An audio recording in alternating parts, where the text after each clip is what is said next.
بچوں کے بدن میں شہوت کی آگ لگ جاتی ہے. یہ جو آج آگ لگی ہے کہ ہماری 16 سال کی بچیاں کافروں کے ساتھ بھاگ رہی ہے, یہ 18 سال کی بچیاں بھاگ رہی ہے, یہ جو آگ لگی ہے ہمارا 25 سال کا چھوکرا یہ شادی میں تاخیر ہوئی یا کسی کو دل دیا اسی کے ساتھ بھاگ رہا ہے. یعنی میرا بچہ کافر ہو رہا ہے, جو آج 1400 سال کے اندر ہم نے کبھی نہیں سنا تھا. کبھی کبھار کروڑوں اور اربوں میں ایک کا دکا کوئی کہانی سننے کو ملتی تھی. اس جلسے میں قاعدے سے ادب اور احترام کے ساتھ بیٹھنا چاہیے. ہنگامہ آرائی سے کیا مطلب ہے؟ آخر آپ کے یہاں آنے کا کیا مقصد ہے؟ کیوں آئے ہیں آپ؟ کوئی سینما ہال میں بیٹھے ہیں یا جنت کی کیاری میں بیٹھے ہیں؟ کوئی سرکس دیکھنے آئے ہیں, کسی جوکر کو دیکھنے آئے ہیں, یا اپنے دینی رہنما کو دیکھنے آئے ہیں؟ سارے لوگ تو ناچ گا رہے ہیں, کم سے کم کچھ لوگ تو رہیں جو شرافت کا مظاہرہ کریں. دنیا کی ساری قومیں ناچ رہی ہیں, گا رہی ہیں. یہودی ناچ رہے ہیں, نصرانی ناچ رہے ہیں, ہندوستان کے غیر مسلم مشرک ناچ رہے ہیں. ایک ہی قوم سے امیدیں وابستہ ہے کہ یہ خود نیک بنتی ہیں اور ساری دنیا کو نیک بنانے کا ارادہ رکھتی ہیں. آپ کے کاندھے پہ دنیا کو سجانے اور سنوارنے کا بوجھ ہے. جو اتنا بڑا بوجھ لے کے دنیا میں آیا ہو وہ کسی دوسروں کی نقل نہیں کرتا ہے, وہ نقل محبوب پروردگار کی کرتا ہے. ساری دنیا ان کی نقل کرتی ہے. قوم مسلم اس قوم کا نام ہے جو بہادر اور غیور قوم ہے. قوم مسلم کے لوگ 1 کروڑ کی تعداد میں بھی لوگ رہیں, اور جب دین کی بات آتی ہے تو سر تسلیم یہ قوم خم کر دیتی ہے. اللہ کی بات سننے کے بعد رونگٹے کھڑے ہو جاتے ہیں, آنکھوں سے آنسو کے قطرے جاری ہو جاتے ہیں. یہی ہے ایک مرد مومن کی پہچان. وَإِذَا سَمِعُوا مَا أُنزِلَ إِلَى الرَّسُولِ تَرَى أَعْيُنَهُمْ تَفِيضُ مِنَ الدَّمْعِ, یعنی جب وہ اللہ کی آیتوں کو سنتے ہیں تو ان کی آنکھیں بہہ پڑتی ہیں. ایک مومن کی پہچان ہے کہ جب وہ نبی کی نعت سنے تو ان کی آنکھیں ڈبڈبا جائیں, ان کی آنکھیں بھیگ جائیں, اندر ہی اندر اس قدر تڑپ کے وہ دعا کرے کہ عنقریب مدینے پاک کی حاضری کا انتظام ہو جائے. وہ قوم مسلم ہے. قوم مسلم ناچ اور گانے کو روکنے والی قوم, بے ادبی اور بدتمیزی اور بد اخلاقی کو ختم کرنے والی قوم. ہم لوگ بمبئی جاتے ہیں, گالیاں ہم لوگ سنتے ہیں کہ یہ بہاری. بہاریوں کو چاہے کروڑوں کی دولت ہو جائے مگر اس کو اخلاق نہیں آئے گا, جینے کا ڈھنگ نہیں آئے گا. بہاری ایک گالی ہے. بمبئی میں لوگ ہمیں بہاری کہنے کا مطلب یہ نہیں کہ بہار کا رہنے والا, بہاری کا مطلب گالی. بہاری کا مطلب ہے جس کو جینے کا شعور نہیں. اور آپ نے وہی بتا دیا کہ ہاں واقعی جو تم کہتا ہے بمبئی والا, گجرات والا, تم صحیح کہتا ہے کہ ہم لوگ چاہے 1000 ترقی کر لیں مگر ہم لوگ ادب اور اخلاق نہیں سیکھ سکتے ہیں. گنوار ہی رہیں گے, جیسے پہلے تھے ویسے ہی رہیں گے. یہ آپ نے آج کے جلسے سے بتا دیا, ریکارڈ ہو رہا ہے یہاں پہ. یہ جتنے لوگ ریکارڈ کر رہے ہیں بھلے ہی یہاں 10,000 لوگ رہیں مگر 10 لاکھ لوگ اس کو دیکھتے ہیں, سنتے ہیں, اپنی زندگی سنوارتے ہیں. اگرچہ ویڈیو فوٹوگرافی کے تعلق سے ہمارا وہی موقف ہے جو سرکار تاج الشریعہ کا ہے. ہم نے آج تک اپنا نہ کوئی چینل کھولا, نہ کوئی آفیشیل یوٹیوب بنایا, نہ ہم نے ایک بھی ریکارڈ کر کے نہ ڈالا. لوگ بناتے ہیں, لوگ ڈالتے ہیں, لوگ دیکھتے ہیں, اپنی زندگی سنوارتے ہیں. وہ جانے, ان کا کام جانے. مگر میں یہ کہنا چاہتا ہوں کہ اس کے ذریعے سارا ہندوستان آپ کو دیکھ رہا ہے کس طرح لوگ رہتے ہیں. سیتا مڑھی کے اس نیپال اور ہندوستان کے سرحدی علاقے کے لوگ کیسے رہتے ہیں. ہمارے دلبر بھائی پچھلے سال میں بھی تھا اور وہ بھی تھے, اور شعبان کی 15ویں رات کو غالباً لدھیانہ میں بہت بڑا جلسہ, اس سے کئی گنا زیادہ بڑا مجمع تھا. مگر قاعدے سے سن رہے تھے سب لوگ, احترام سے بیٹھ کر کے نبی کی بات سن رہے تھے اور نعت سن رہے تھے. یہ کیا ہلڑ بازی ہے کہ صاحب ایک مصرع بھی ختم نہیں ہوا کا ہنگامہ کر رہے ہو, کھڑے ہو رہے ہو. آخر آپ لوگ کیوں کھڑے ہیں؟ آخر کیا ہے؟ بیٹھ جائیں, آپ بیٹھ جائیں, سنیں. بس آخری مرحلے میں جلسہ جا رہا ہے. میں تو سوچا تھا کہ 2-2.5 گھنٹے 3 گھنٹے کا خطاب کروں گا، چونکہ بہت بڑا مجمع رہتا ہے اس علاقے میں، لیکن جس طرح آپ لوگ کر رہے ہیں کہ آدھا گھنٹہ میں ہی مجھ کو چھوڑنا پڑے گا مائک۔ اگر چاہتے ہیں کہ کم سے کم 1.5-2 گھنٹے کی تقریر ہو تو قاعدے سے بیٹھ جائیں سارے لوگ، اور آپ بتا دیں کہ جذبات میں ہمارے بچے بہہ جاتے ہیں، ورنہ بہار کی سرزمین لکھیروں اور لچوں کی سرزمین نہیں ہے، پڑھے لکھوں کی سرزمین ہے۔ ہندوستان کے سارے مدرسوں میں بہار کے بچے ملتے ہیں اور بہار کے پڑھانے والے علماء ملتے ہیں، یہاں تک کہ امریکہ اور یورپ میں بھی بہار کے بہت سارے علماء ہیں جو اب علم کا نور بکھیر رہے ہیں اور اس سرزمین کو آباد کر کے اپنے اسٹیٹ کا نام اونچا کر رہے ہیں بہت سے لوگ۔ مگر یہ طریقہ اچھا نہیں ہے، بس بیٹھ جائیں آپ لوگ، جو کچھ ہوا ہوا، ابھی بھی کچھ نہیں ہوا، جلسہ بالکل زوردار ڈھنگ سے اختتام کو پہنچ جائے۔ شروع میں تو مجمع اچھا رہتا ہے اور گفتگو ہو جاتی ہے، لیکن اخیر تک جلسے کا جمع رہنا، صلاۃ و سلام پڑھنے کے بعد لوگوں کا دعا کر کے جانا، یہ بہت اہم بات ہے۔ ہم لوگ سب مشکل میں گرفتار ہیں، اکثر میں کہتا ہوں کہ جب مشکل میں زندگی مبتلا ہے تو اس مشکل کے حل کے راستے ڈھونڈنے چاہیے، اور ہر آدمی ڈاکٹر کے پاس بھاگ رہا ہے، کوئی عامل کے پاس بھاگ رہا ہے، کوئی صاحب جادوگر کے پاس بھاگ رہا ہے، کوئی اوجھا کے پاس بھاگ رہا ہے، کہیں سے غریبی دور ہو جائے، پریشانی دور ہو جائے، مگر پریشانی دور ہوتی نہیں۔ بزرگوں نے کہا کہ ایک زبردست نسخہ ہے غریبی دور کرنے کا، وہ ہے کہ روزانہ اپنے گھر میں کم سے کم 20 منٹ قرآن پاک کی تلاوت کریں۔ 50 کروڑ تعویذ سے وہ فائدہ نہ ہوگا جو 20 منٹ قرآن پاک کی تلاوت سے۔ زندہ باد زندہ باد، ماشاءاللہ۔ جو مصیبتوں کا حل چاہتا ہے وہ سنے کہ قرآن کریم نے کیا کہا، ہر درد کی دوا قرآن نے کس طرح ہم کو عطا کیا، سارے پرابلمز کا حل کس طرح قرآن کریم نے ہم کو دیا، کس قدر دنیا بھر کی ساری سمسیاؤں کا سمادھان لے کر یہ قرآن نازل ہوا ہے۔ قرآن پاک نازل ہوا ہے تاکہ لوگ اس کو پڑھیں اور اس کی روشنی میں اپنی زندگی گزاریں۔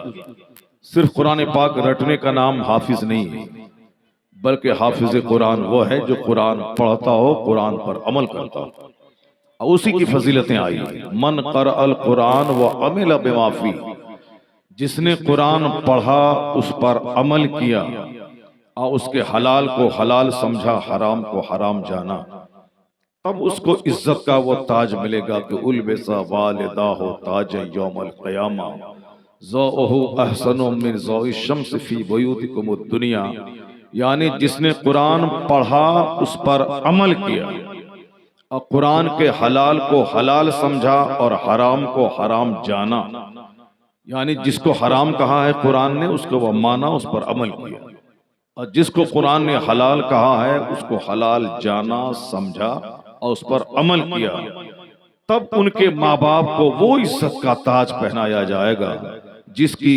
چمک کے سامنے دنیا کے سورج کی روشنی پھیکی پڑ جائے گی۔ جو قرآن پڑھا اس پر عمل کیا، اگر قرآن صرف پڑھا عمل نہیں کیا تو پڑھنے کا ثواب ملے گا صرف۔ قرآن پاک جس مقصد کے لیے نازل ہوا ہے وہ مقصد اپنا پورا کر پائے گا اور نہ ہی وہ برکتیں اس کو حاصل ہوں گی جس کے لیے قرآن پاک نازل ہوا ہے۔ اس لیے قرآن سننا بھی عبادت ہے، قرآن پڑھنا بھی عبادت ہے، اپنے گھر میں رکھ کر اس کی زیارت کرنا بھی آنکھوں کی بینائی کے بڑھانے کا شاندار ذریعہ ہے۔ آج 90 سال کے وہ ضعیف جو قرآن پاک بغیر چشمے کی مدد کے پڑھتے ہیں، وہ اچانک ایسا نہیں پڑھتے ہیں، بلکہ بزرگوں نے کہا ہے کہ جو بچپن سے قرآن پاک کو دیکھے اور تلاوت بھی کرے، اللہ چاہے گا تو 90 سال کی عمر میں بھی بغیر چشمے کے وہ قرآن پاک پڑھنے کے قابل رہے گا۔ اسلام ہمیں صحت دینا چاہتا ہے، اسلام ہمیں دولت دینا چاہتا ہے، اسلام ہمیں عزت دینا چاہتا ہے، لیکن ایک ہم ہیں کہ لینے کو ہی نہیں چاہتے، لینے کو دل نہیں کرتا ہے، صرف اتنا چاہتے ہیں کہ میں مسلمان رہوں اور دولت آسمان سے امڑ پڑے، ایسا نہیں ہوتا ہے۔ اس دنیا میں سارا کام ایک سسٹم سے چلتا ہے، بغیر سسٹم کے کچھ نہیں ہوتا ہے۔ میرے چاہنے سے سب کچھ نہیں ہوتا ہے، میں چاہوں کہ میں ابھی ہیلی کاپٹر پہ اڑ جاؤں یہاں سے، نہیں ہوتا ہے۔ میں چاہوں کہ میرے گھر میں ایئرپورٹ بن جائے، ایسا نہیں ہوتا ہے۔ میں چاہوں کہ ہمارا بچہ 5 مہینے میں ہی پیدا ہو جائے، نہیں ہوتا یار. ہم یہاں اپنی مرضی سے کچھ نہیں کر سکتے ہیں. سارا کام ایک سسٹم سے ہوتا ہے. جیسی زمین ویسی فصل، جیسا موسم ویسا پھل، جیسا درخت ویسا پھل، جیسا بیج جیسا پودا ویسی فصل. یہ نیچرل سسٹم ہے. جیسی ماں ویسا بچہ، جیسے باپ ویسی اولاد. اگر آپ چاہتے ہیں کہ ہماری اولاد مہا الہڑ ہو جائے تو پھر آپ اس کے لیے تیار رہیے. آپ اگر الہڑ ہیں تو آپ کی اولاد مہا الہڑ. اگر آپ بدتمیز ہیں تو آپ کی اولاد مہا بدتمیز. اگر آپ با اخلاق ہیں تو آپ یقین جانیں کہ آپ کے اخلاق کی جھلک آپ کے بچوں میں ضرور پیدا رہے گی. چونکہ قدرت کا قانون ایسا نہیں ہوتا ہے کہ آم کے پیڑ میں لیچی پھل جائے. آم کے پیڑ سے نہیں ہوتا ہے. باپ ماں اگر نیک رہیں تو ظاہر سی بات ہے اس کے وطن سے نیک اولاد پیدا ہوتی ہے. میں صرف شادی چند دن کی لذت کے لیے میں نہیں کرتا ہوں اور آپ نہیں کرتے ہیں. شادی ہوتی ہے تاکہ ہماری یادگار اس کے ذریعے باقی رہے. جیسے شادی ہو گئی، بہت خوبصورت لڑکی کا سلیکشن آپ نے کر لیا، لیکن 1 سال 2 سال اگر بچہ نہ ہو تو ماں باپ پریشان ہو جاتے ہیں. 50 درگاہوں پہ حاضری دیتے ہیں، اجمیر معلیٰ دوڑ کے جاتے ہیں. کیوں؟ اولاد چاہیے. جب اولاد کے لیے شادی ہوتی ہے تو کیا آپ چاہتے ہیں کہ اولاد ناکارہ ہو، اولاد بالکل مہا پاپی ہو، اولاد کے اعضاء ٹھیک نہیں رہیں، اپاہج اور لولہا اور لنگڑا پیدا ہو، بد اخلاق پیدا ہو؟ نہیں چاہتے. جب نہیں چاہتے ہیں تو قدرت کا قانون ہے کہ جیسی ماں ویسا بچہ، جیسی زمین ویسی فصل. تو پھر فصل اس زمین کے سلیکشن میں صرف خوبصورتی نہیں دیکھنے کی. زمین جیسی ہوگی ویسی فصل پیدا ہوگی. تو عورت ہے زمین، مرد ہے بیج ڈالنے والا. تو جیسی زمین ویسی فصل. تو زمین کے سلیکشن میں صرف ناک نہیں دیکھنا ہوگا، زمین کے سلیکشن میں صرف رخسار نہیں دیکھنا ہوگا، زمین کے سلیکشن میں صرف رنگ نہیں دیکھنا ہوگا. یہ تو آپ اپنی لذت کے لیے ایسا کر رہے ہیں. اگر اولاد پیاری ہے کہ میری اولاد دیندار پیدا ہو، میری اولاد میری ایک پہچان بن جائے، میری اولاد سماج کا سدھارک بن جائے، میری اولاد اپنے سے دوسروں کو فائدہ دینے والی پیدا ہو، میری اولاد سر سے لے کے پاؤں تک اپاہج نہیں بلکہ صحیح الاعضاء پیدا ہو، تو اس کے لیے لذتوں کا خیال نہیں کرنا پڑے گا کہ ناک لمبی آنکھ بڑی چہرہ گورا رہے. اس کے لیے کیریکٹر کا خیال کرنا پڑے گا کہ جس عورت کا میں سلیکشن کر رہا ہوں وہ عورت سب کچھ ہے مگر کنیز فاطمہ ہے یا نہیں ہے. ایک عورت 50 کروڑ کا زیور پہن لے، اس وقت تک وہ خوبصورت نہیں مانی جاتی جب تک کہ اس کے سر پہ حیا کی چادر نہ ہو. اس وقت تک وہ کوئی خوبصورتی کام نہیں دے گی. عورتوں کا سب سے بڑا زیور ہے حیا. عورتوں کا سب سے بڑا زیور ہے اس کی نگاہوں کا نیچا رہنا. عورتوں کا سب سے بڑا زیور ہے اس کے سر سے آنچل کا نہیں کھسکنا. عورتوں کا سب سے بڑا زیور ہے اپنے گھر کی 4 دیواری میں قید و بند بن کر ایک جنتی ماحول گھر کو دینا. عورتوں کا سب سے بڑا زیور ہے سر سے لے کے پاؤں تک سارے اعضاء کو اجنبی مردوں سے چھپانا. وہ چاہے کرائے کے گھر میں رہے، وہ چاہے نمک روٹی کھائیں، دن میں صرف 1 بار کھانا کھائیں. دن میں 1 بار کھانا کھانا عیب کی بات نہیں ہے. یہ تو ہم جیسے لچے لفنگے غریبوں کا مذاق اڑاتے ہیں کہ گھر میں کھانے کو کچھ نہیں ہے، اب بہت بڑی بڑی باتیں بول رہے ہیں. یہ ہم جیسے خسیسوں اور رزیلوں کی کہانی. مگر اللہ کے نزدیک وہ شخص قابل احترام ہے جس کا کردار سب سے زیادہ اچھا ہے. اِنَّ أَكْرَمَكُمْ عِنْدَ اللَّهِ أَتْقَاكُمْ.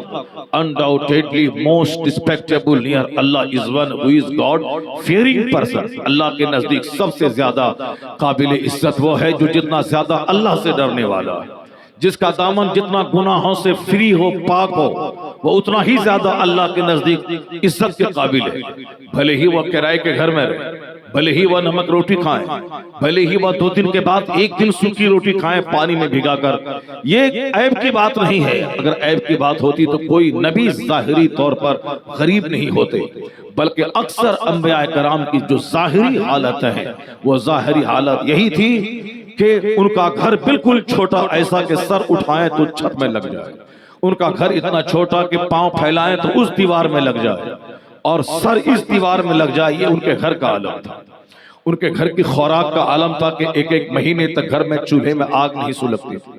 ان کے گھر کا عالم تھا کہ سارے پیغمبروں کے سردار پیغمبر اعظم علیہ السلام ہے، جن کے گھر میں 2 مہینے تک چولہے میں آگ نہیں سلگتی تھی، جس نبی کا کلمہ آج 200 کروڑ لوگ پڑھتے ہیں، جس نبی محترم کا نام آج 200 کروڑ لوگوں کے نام کے ساتھ جڑا ہوا ہے۔ حضور کا اصل نام ہے محمد، اور آج 200 کروڑ لوگ ہیں جن کے نام کے ساتھ لفظ محمد جڑا ہوا ہے، اور یہ 200 کروڑ محمدی فوج دنیا میں موجود ہے، جن کے فالوور، جن کے اشارے پہ جان ہتھیلی پہ لے کر قربان کرنے والی فوج، یہ مسلمانوں کی فوج موجود ہے آج 150 کروڑ سے۔ یہ قدرت کا قانون ہے کہ اسلام مغلوب ہونے نہیں آیا ہے، اسلام غالب ہونے کے لیے آیا ہے۔ اسلام دوسروں کے ظلم کا شکار ہونے نہیں آیا ہے، اسلام دنیا سے ظلم اور کفر اور شرک کو اکھاڑنے آیا ہے۔ یہی وجہ ہے کہ اسلام کے خلاف جن لوگوں نے سازشیں کی، جن لوگوں نے اسلام کو دبانا چاہا، اس کا ریزلٹ بالکل الٹا نکلا۔ ایک شخص تھا جس نے کلمہ پڑھا تھا، یعنی آقا علیہ السلام نے جب نبوت کا اعلان کیا تو سب سے پہلے ایک شخص نے کلمہ پڑھا، اس کے بعد دوسرے نے کلمہ پڑھا، 4 لوگوں نے کلمہ پڑھا۔ ان 4 پہلے کلمہ پڑھنے والوں میں ایک نام صدیق اکبر کا تھا، ایک نام حضرت خدیجہ کا تھا، ایک نام آپ کے غلام زید بن حارثہ کا تھا، ایک نام آپ کے چچازاد بھائی حضرت مولا علی رضی اللہ تعالی عنہ کا تھا۔ یہ 4 نفوس قدسیہ ہیں جس نے سب سے پہلے اسلام قبول کیا۔ 4 لوگ تھے، 4 لوگوں کی خبر جب دشمنوں کو پہنچی تو لوگ اسلام کے خلاف پلان بنانے لگے کہ اب جب 5واں نہ ہو، 6ٹھا کلمہ نہیں پڑھ لے۔ وہ لوگ دھیرے دھیرے مسلمانوں کو ستانے کا پلان بنانے لگے تاکہ مسلمان زیادہ تعداد میں بڑھ نہ جائے، اسلام کے فالوور زیادہ بڑھ نہیں جائے، یہاں تک کہ انہوں نے دھیرے دھیرے دشمنی شروع کی۔ یہ 4 کی تعداد 40 میں بدل گئی، 40 میں بدل 3 سال تک صرف 40 لوگ رہے۔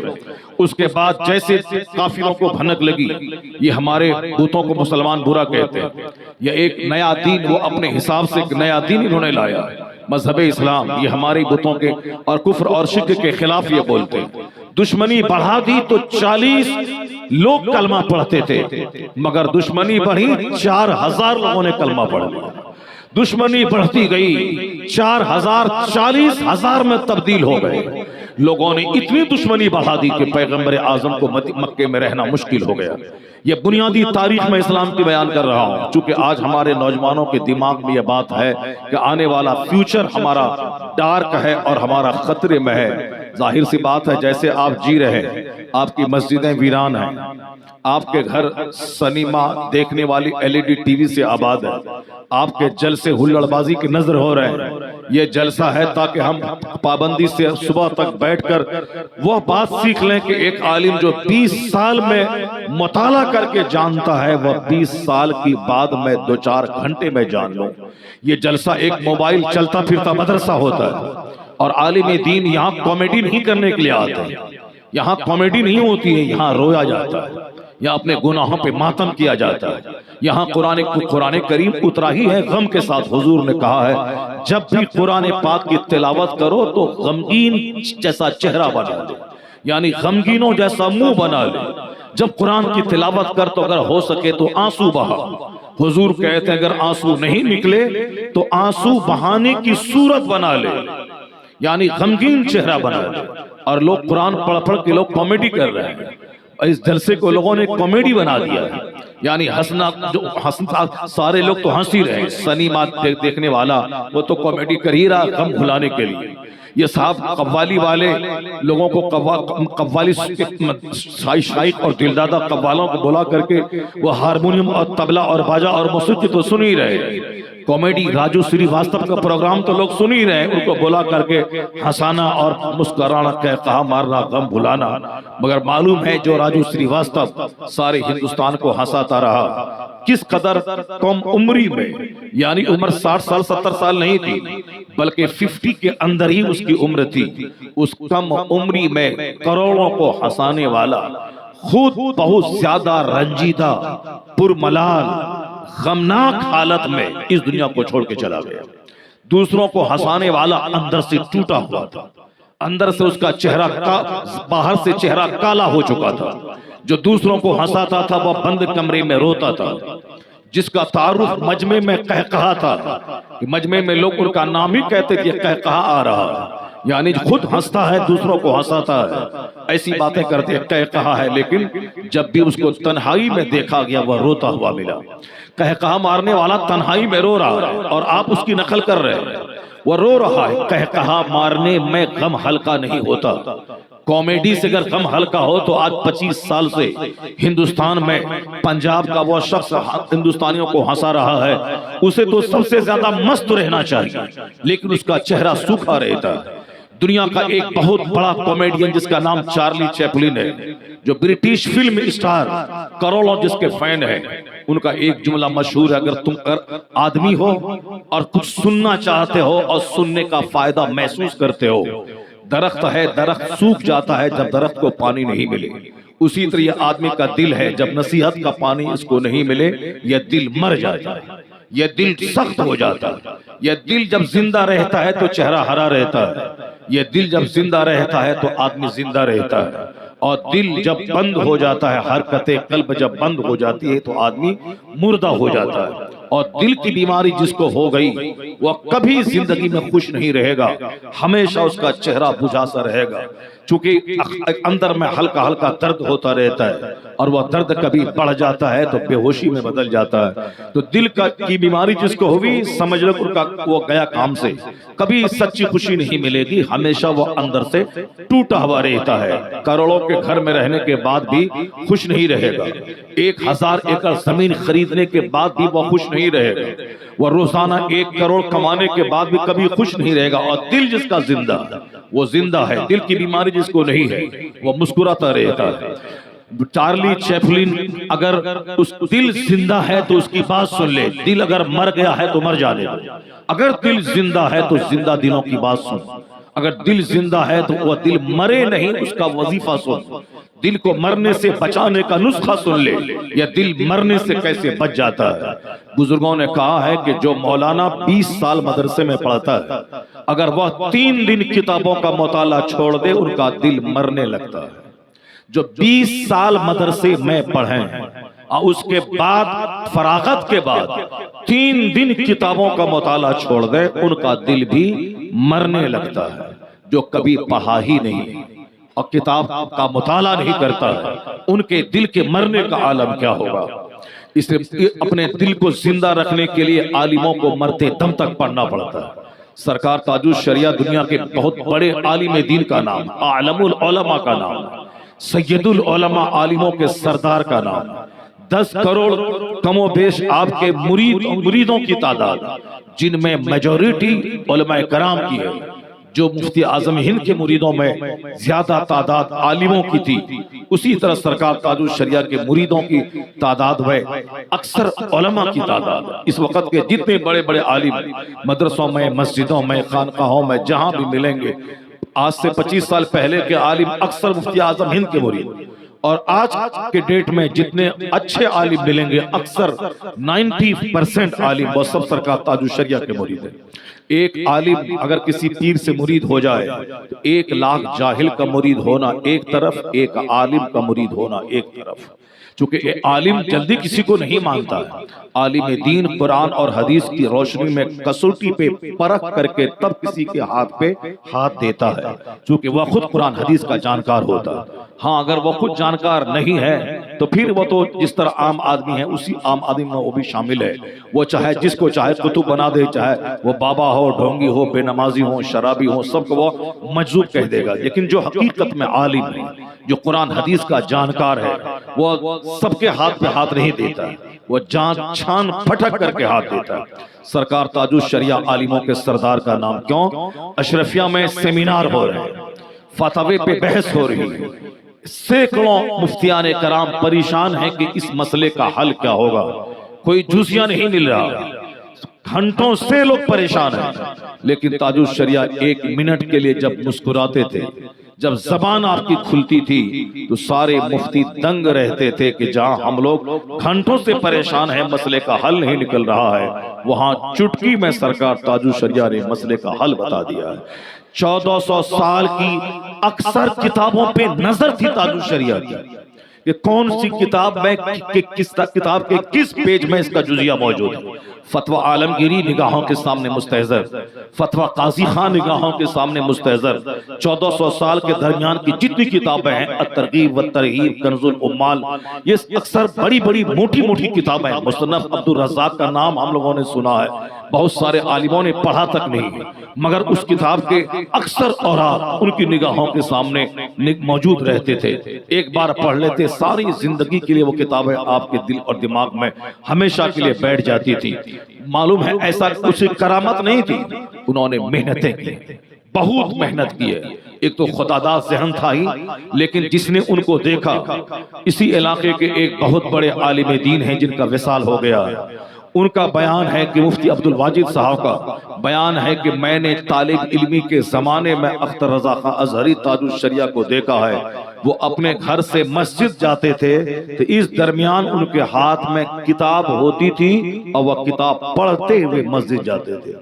اگر جماعت میں تاخیر ہوتی تھی تو جب تاخیر ہوتی تھی تو گھبراتے نہیں تھے، بلکہ اس بیچ میں کتاب کھول کر مطالعہ کرتے تھے۔ جو جماعت کی تاخیر میں جو وقت وقفہ رہتا ہے 5 منٹ کا 10 منٹ کا، اس میں مطالعہ کریں۔ گھر سے آنے جانے میں جو وقت لگے وہ وقت بھی برباد نہ جائے، اس میں مطالعہ ہو۔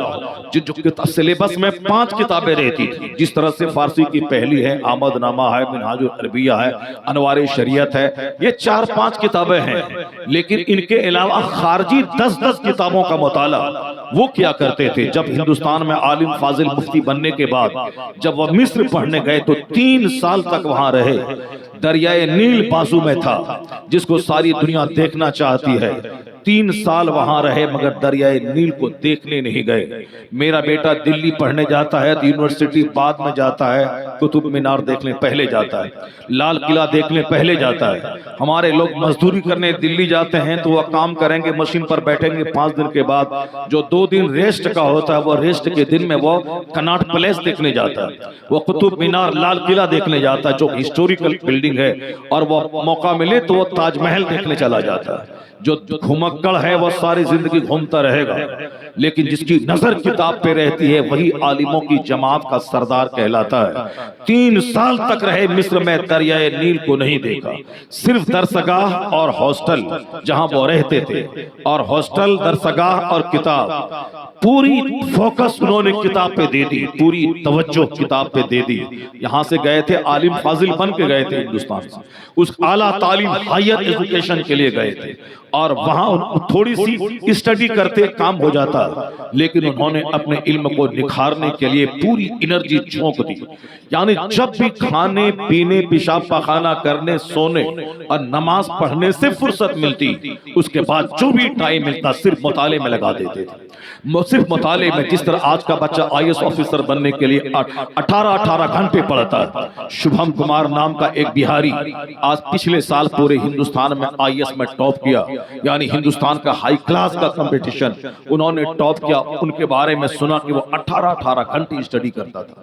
24 گھنٹے ہوتے ہیں، 24 گھنٹے میں 18 گھنٹے پڑھنے کے لیے۔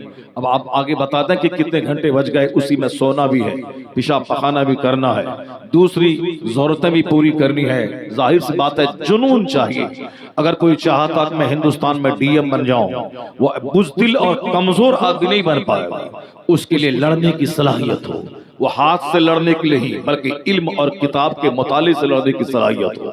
جنون ہو دماغ میں، مجھ کو انگریزی سیکھنی ہے، اس کو جنون چاہیے، مجھ کو IAS بننا ہے، جنون دماغ میں چڑھ جائے۔ 730 نمبر کے نیٹ کے ایگزام میں ہمیں 700 نمبر لانا ہے، اس کے لیے جنون چاہیے۔ کھانے پہ نظر کم رہے، اسٹڈی پہ نظر زیادہ رہے، کپڑے پہ نظر کم رہے، اسے صرف کتابوں پہ نظر زیادہ رہے۔ جہاں بھی پیسہ ملے کتاب خرید لے، جہاں کتاب دیکھا اس کتاب کو لے لیا، صرف نظر کتاب پر۔ تاج الشریعہ کو ایک پڑھنے کا جنون چڑھ گیا تھا، پڑھتے تھے، رات بھر پڑھتے تھے، اور اللہ نے کامیابی ایسی دے دی کہ بہار میں کتنے ضلع ہیں سب کو معلوم ہے۔